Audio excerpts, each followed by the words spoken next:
Greetings everybody, welcome back to Weekly Wildlife Wisdom. And so far I've been your host, Zero Yeti, and earlier today I completely destroyed my ankle. And I am now in a lot of pain. I'm also high as a kite.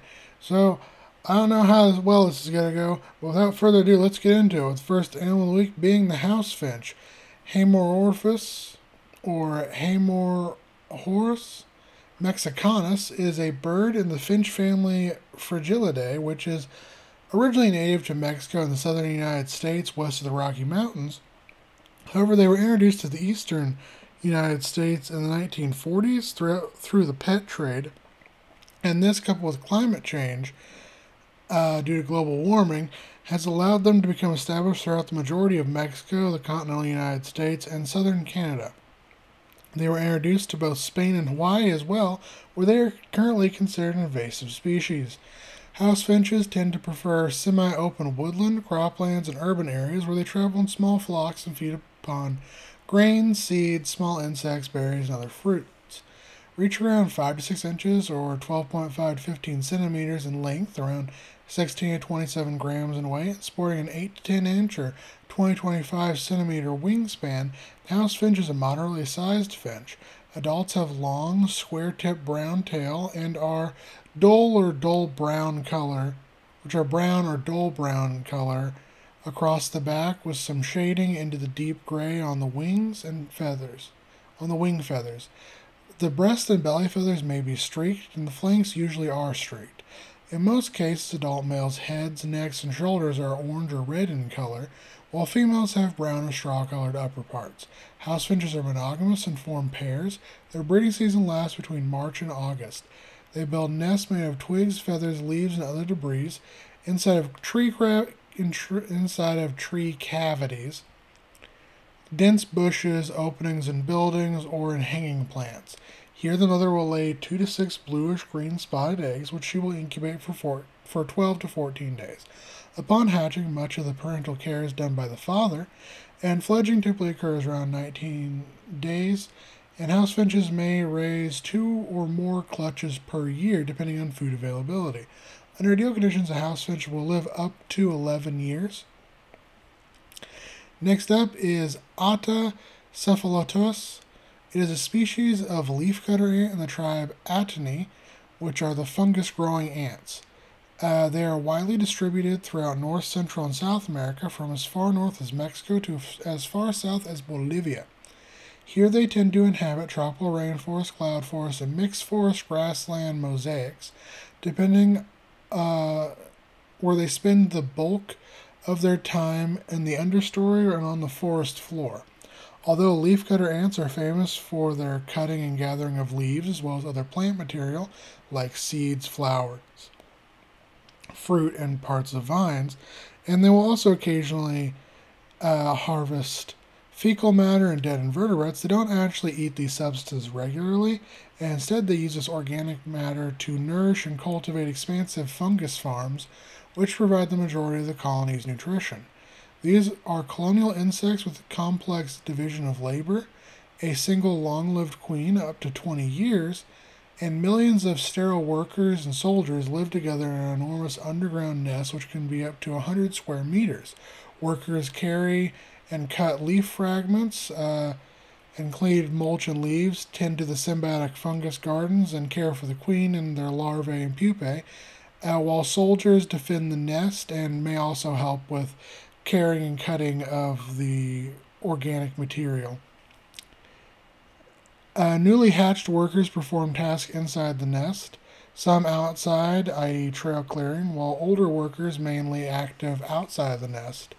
Leafcutter ants are eaten by a wide variety of predators, including many birds, bats, frogs, toads, lizards, ground mammals, and invertebrates, including other ants, such as army and fire ants. Next up is the sea otter, Hibbertopterus, which is a marine mammal native to the northern Pacific, where they can be found in the coastal waters along Russia, Japan, Canada, Mexico, and the United States.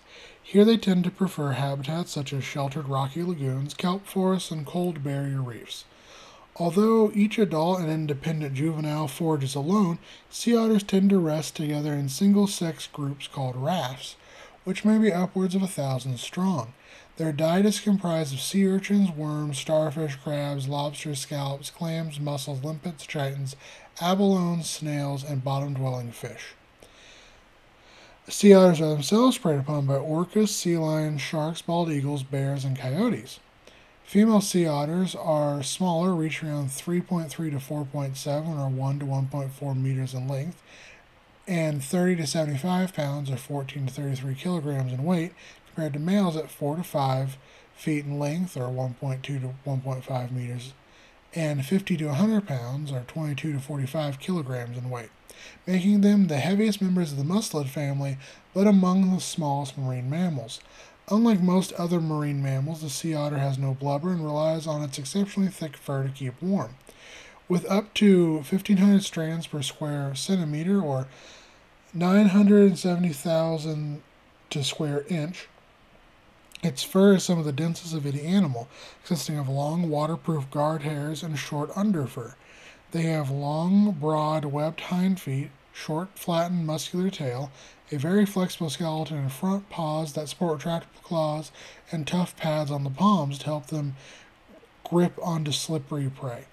They are a polygamous species which breeds year-round, and after a 4-month pregnancy, mothers give birth to 1 and 2 pups, which remain with their mother for 6 to upwards of 8 months. Female sea otters reach sexual maturity at around 3 to 4 years of age, and males at around 5. Under ideal conditions, a sea otter may live upwards of 20 years. Sorry.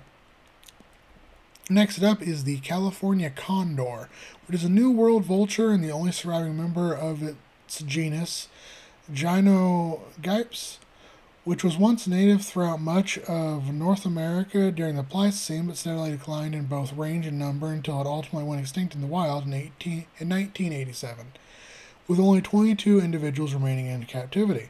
Thankfully, extensive conservation, captive breeding, and reintroduction efforts were undertaken, and today California condor can be found throughout California, Arizona, Utah, and the Baja Peninsula of Mexico. They are diurnal creatures which tend to travel alone or in small groups, flying up to 160 miles or 250 kilometers in a day in search of the carrion on which they feed. At night, California condors roost in large groups and are known for their well-developed social structure, reaching 43 to 55 inches or 109 to 140 centimeters in length and 15 to 31 pounds or 8 to 9 kilograms in weight, and sporting an 8.2 to 10 foot or 4.2 to 3 meter long wingspan. The California condor is the largest flying bird in North America. The adult California condor is a uniform black, with the exception of large triangular patches or bands of white on the underside of the wings. It has gray legs and feet, an ivory-colored bill, and a frill of black feathers surrounding the base of the neck, as well as brownish-red eyes. In contrast, the juvenile is mostly molted dark brown, with blackish coloration on the head. The condor's head has little to no feathers, which helps them keep it clean when feeding on carrion. The skin color varies from yellowish to a glowing reddish-orange. California condors form monogamous lifelong pairs, and they nest in crevices or in caves and cliffs and breed once every 2 years. Females lay a single egg between February and May, which incubate and shifts for 55 to 60 days. Under rare circumstances, female California condors are capable of parthenogenesis, a form of asexual reproduction that does not require the need for a mate. Condors fledge 6 months after hatching but remain with their parents for multiple years. They will gain adult plumage by 5 to 6 years old and reach reproductive maturity around 8. Under ideal conditions, the California condor may live upwards of 60 years. Next up is the striped bass, Morone saxatilis, which is also known as the Atlantic striped bass, the striper, the lion cider, the rock or the rock fish. It is an andromous perciform fish in the family Moronidae, which is unusual amongst most fishes for its ability to thrive in both fresh and salt water. Striped bass are native to the Atlantic coast of North America from Canada down to the Gulf of Mexico, but they have been introduced throughout much of North America as well as Russia, Ecuador, Iran, South Africa, Turkey, and Latvia, both for aquaculture and recreational fishing and as a means to help control populations of highly invasive gizzard shad. capable of reaching upwards of 5 feet or 1.52 meters in length and 75 pounds or 35 kilograms in weight.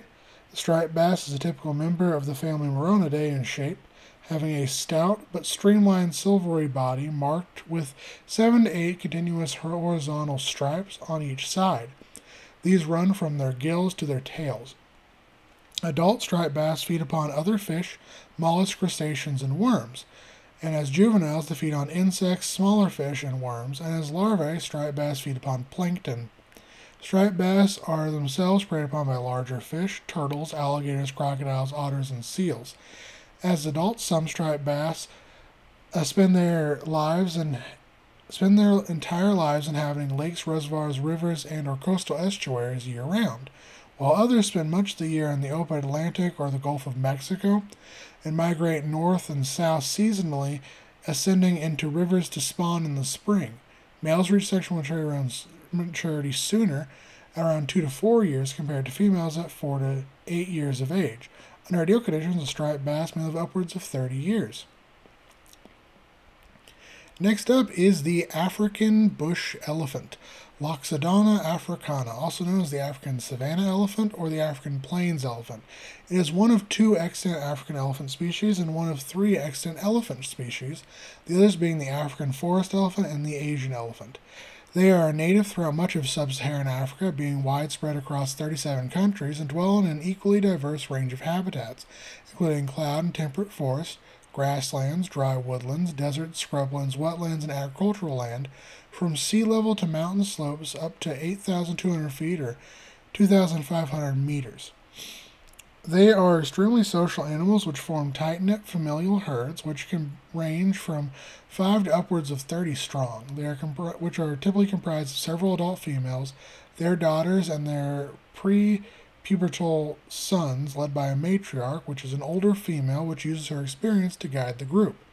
Adult males are typically solitary but are known to occasionally form smaller all-male herds. These giant herbivores feed on a variety of plants, including grasses, shrubs, vines, creepers, fruit, tree bark, herbs, leaves, roots, and tubers. Besides humans, healthy adult bush elephants have essentially no predators. However, spotted hyenas and owl crocodiles, and especially African lions, are known to hunt and kill young, sick, or infirm elephants. The African bush elephant is the largest land mammal on Earth, with females averaging around 8.5 feet or 2.6 meters tall at the shoulder and 3 tons or 3.3 metric tons in weight, while males average around 10.5 feet or 3.2 meters tall at the shoulder and 6 tons or 6.6 metric tons in weight, with the largest known individuals capable of reaching up to 13 feet or 3.96 meters and 12 tons or 10.89 metric tons in weight. They sport large, pointed triangular ears, which help them reduce body heat, and their backs are remarkably concave in shape. Their trunks have 2 finger-like processes on the tips, and they have sturdy tusks which are curved out and point forward. They breed throughout the year, with peak periods occurring during the rainy seasons. After a 2-year-long pregnancy, mothers will give birth to a single calf and occasionally twins, which are nursed for about 2 years and remain with their mother's herd for up to 6 years. A female bush elephant will reach sexual maturity around 10 years of age, compared to a male at around 20. Under ideal conditions, they may live up to 70 years.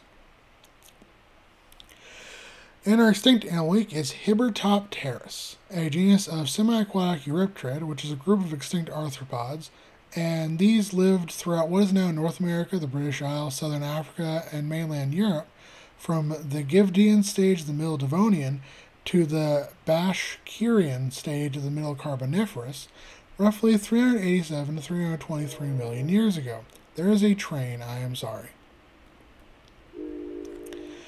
The first remains of Hibbertopterus, consisting of a head and sections of the back and tail, were unearthed from the Carboniferous deposits of Scotland by naturalist John Schuyler in 1831. Although he published a lengthy description of the specimen, he would not name the animal. British geologist Samuel Hibbert redescribed the same fossil specimens, giving them the name Eurypterus scholieri. Later in 1883, the specimen, along with several others, would be assigned to the Eurypterid genus Glyptoscorpius by British geologist Ben Peach. Over the next century, several specimens of what we now know to be Hibbertopterus would be assigned variously to Glyptoscorpius, Eurypterus, other Euryptera genuses, as well as various crustacean genuses, arachnid genuses, and even plant genuses, with the actual genus Hibbertopterus only being established in 1964 by American paleontologist Eric N. Kaljelsvig Wagner, or Waring, I don't know. The name meaning Hibbert's wing. Today there are 9 species of Hibbertopterus considered valid, being H. calodocus, H. delwacki, H. dicki, H. lamsdelli, H. austrovenesis, H. peachy, H. scoleri, H. wintingbergensis, and H. stevensoni, with species ranging from 2.2 feet or 0.67 meters to 6.6 feet or 2 meters in length. The Hibbertopterus was a large, broad-bodied, and heavy animal, with the biggest species ranking as both the largest known eurypterids of the suborder Scylonoria and possibly the heaviest eurypterids and heaviest land invertebrates of all time. It sported 3 pairs of forward-facing appendages that were specialized for gathering food, and additionally had 3 pairs of legs that were used for locomotion. The tail was broad and cylindrical before tapering into a gladius-shaped telson. The Hibbertopterus sported both a set of gills and a set of brook lungs, allowing the animals to both live in water as well as on land. In fact, there is a well-preserved fossil Hibbertopterus trackway in Scotland where it walked through the mud on a shoreline. In life, this massive semi-aquatic invertebrate would have inhabited the swamps, lakes, riverways, and wetlands of the Carboniferous, feeding upon detritus, carrion, tiny invertebrates, and various plants. As always, take care of my guys, gals, and my binary pals. Have a wonderful day.